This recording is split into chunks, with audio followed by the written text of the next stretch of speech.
বৌমা, ও বৌমা, বৌমা। যাই, আমি বাথরুমে। বাবা, বলি হারিয়ে যায় আজকালকার মেয়েদের। বাথরুমে ঢুকলো কি একটি ঘন্টা। ও বৌমা। হ্যাঁ মা, এই তো, বলুন।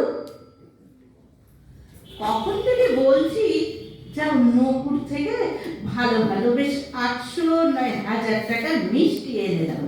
আর শোনো, চিপস, চানাচুর, কোল্ড ড্রিঙ্কস আর ভালো দই পেলে 5 কেজি নিয়ে এনো।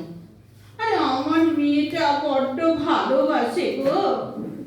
আমি একা এত কি করে আনবো, এত জিনিস? কি বললে? এত? এ কথা তুমি বলতে পারলে?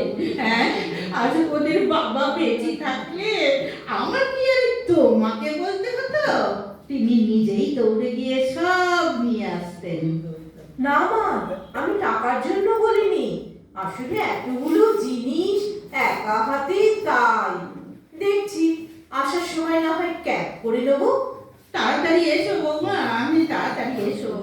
ওমা, এই রে ফল আনতে বলতেই তো ভুলে গেছি। এই শোনো, এই 5 রকম ফল বুঝিয়ে এনো। ঠিক আছে মা।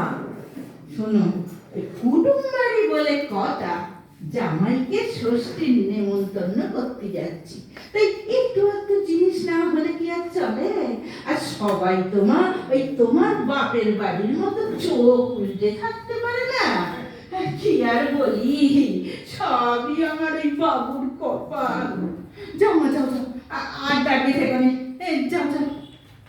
এ কি মা, আপনি যে বললেন দুদিন থেকে আসবেন দিদির বাড়িতে? এই খুব অসুবিধা করলুম মা, এই খুব অসুবিধা করলুম। এই ভেবে দেখলাম কি, এই কুটুম বাড়িতে বেশি দিন থাকলে এই আমার মেয়েটারই তো খাটুনি বাড়বে, তাই চলে এলাম। তা দেখি এই একদিনে তুমি সংসারের হাল কি করলে? আমি তো ভাবলুম হয়তো এসে দেখবো এই তোমার মা জাঁকিয়ে সংসার করছেন এখানে। কেন মা, আমার মা নিজের সংসার ফেলে এখানে কেন আসতে যাবে?